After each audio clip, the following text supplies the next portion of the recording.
Hello বন্ধুরা, তোমরা সবাই কেমন আছো? আর তোমরা যারা এখনো আমাকে চেনো না, আমি হলাম দেবনীল আর তোমরা দেখছো দেবনীল ব্যানার্জি ব্লগ।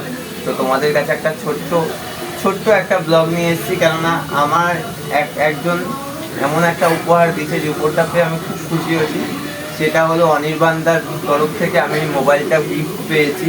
আর আমি মোবাইলটা পেয়ে দাদা খুব খুশি হয়েছি, কেন দাদা দেখে গেছিলো আমার মোবাইলটা নষ্ট হয়ে গেছিলো, তাই দাদা আমাকে দাদার তরফ থেকে মোবাইলটা দেয়।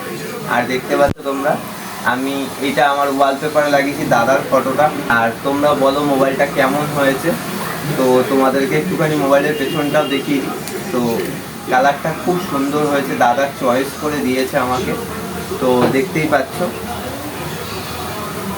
তো তো তোমরা কমেন্ট করে বলো উপহারটা কেমন লাগলো তোমাদের। আর দাদা আমায় খুব ভালোবাসে, দাদা অল টাইম আমার পাশে থাকে। তোমরাও আমার এরকমভাবে পাশে থাকো, সাপোর্ট করো আর চ্যানেলটাকে সাবস্ক্রাইব করে দাও।